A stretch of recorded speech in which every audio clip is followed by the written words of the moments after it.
Gun Brothers, a dual-stick shooter with generated levels from developer GameDevCom. This game is in early access, so let's cover that straight away. On offer is currently 2 levels, which either have 2 or 3 parts of them, depending on what they finally go with. As I first played the game, it was 3 parts per stage or level. As I exited the game, reloaded it, it turned into 2.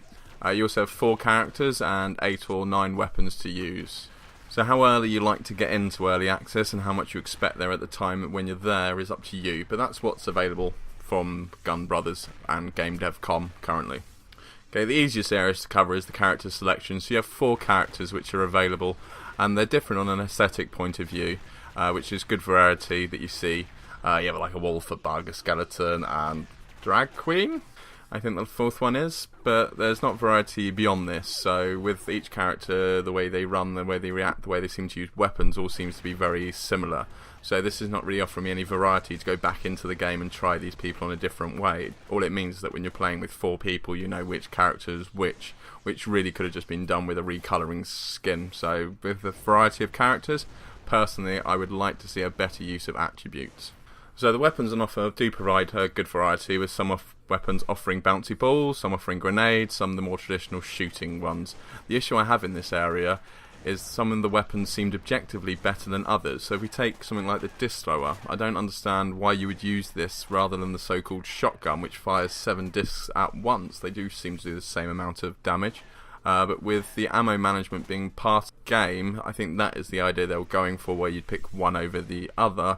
But because it does so low damage, you might as well shoot 7 discs anyway. So I would always objectively pick that gun over the other gun, unless I'd run out of ammo and had to pick one up. The ammo management, taking those guns aside, does work rather well, and balancing between that panic that you kick into where you just want to fill the screen with bullets to precise shooting works very well, and that balance has been brought across wonderfully by the developers. The enemies in the game are sufficient, offering dashing ones, easy ones, shooting in different styles, to offer you changing challenges through the game, and the mixes you find in each area add quite differently to the approach you should take to these areas. Being randomly generated, you can find area layouts which do not suit the enemies though, and this is one problem with randomly generated, which we'll come on to later. An example of this would be a small corridor that would be filled with the dashing enemies, so there was no way to actually move out of the way you're supposed to sort of tackle these enemies, and none of the guns are quick enough to kill them. So the only choice you've got is to waste your ammo management in offering and opening up those corridors. If this happened frequently, I would say this is maybe a thought of the game developer, but as this is randomly generated, it pops up from now and then, and it's annoying enough that when it does happen, it gets in the way of the game. So the 2 bosses on offer are just reskins of each other. Not feeling with confidence about the variety going forward in the bosses. The bosses in a game like this should provide the difference in it. When you're killing your enemies on a day-to-day basis, that is the skeleton of the game, and your bosses are your flesh. You want every part of it to be different, to be interesting, and to give you a nice journey, and I haven't seen that on offer from this developer yet. So there's only 2 levels on show currently.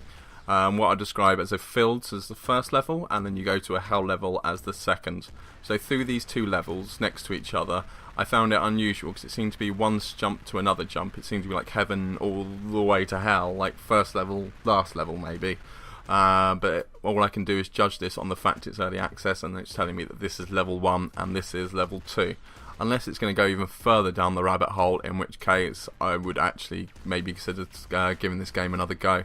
Because if they can go even further darker than they have, then that would be great. So in the level you will see there are walls which are destroyable by explosives, and you can break some of these to change the map, to move around the map in different ways. There was the odd time when I would accidentally break a small bit of wall, which would open up another part of the level, meaning I was mobbed with more enemies than what I was planning to be mobbed with. But this happened so rarely, I would say that this wasn't coded into the game as part of the random generation. It was just a bit of luck that happened on those levels, which again is one of the downfalls with randomly generated levels. One hand, you get a lot of levels, different play every time. On the other hand, things generally to be very weak. If you are doing randomly generated, I prefer that mishmash in the middle, something like Binding of Isaac or Yahtzee Crowshaw's latest work, where there was randomly generated stuff, but the variances that were put in there kept it to a sensible level.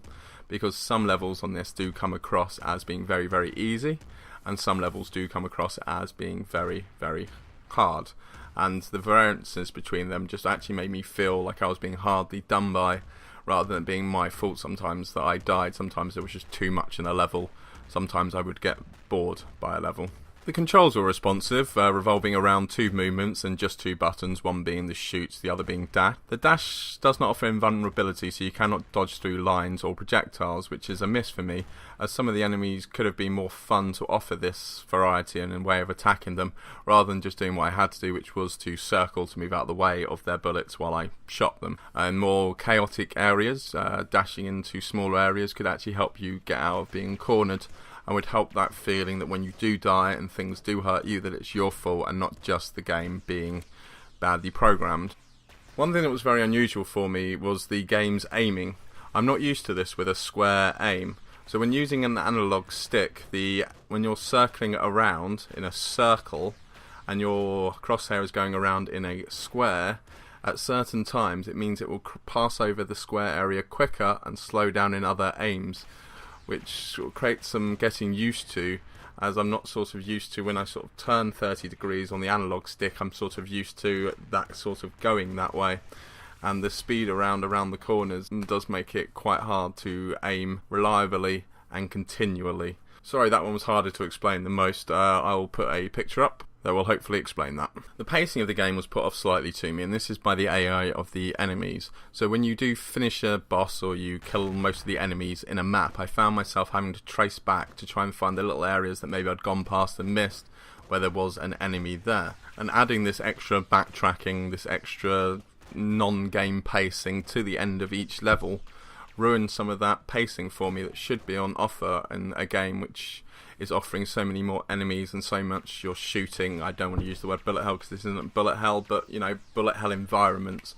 It should be high octane all the way through. Something like the film Crank would be a good example for gamers to take when developing this type of game, and that breakdown in the pacing for me is wall breaking of the game. So my opinion overall, what is on offer at the moment is small and poorly programmed in my opinion. In places what there is works well, so I'll keep an eye on this, but with so much competition I'm not sure this game can differentiate itself and be worth it in the end. The game does offer 4-player online, but in the whole time I was playing no one else would want to play or was playing, so I can't comment on this, but apparently it is available.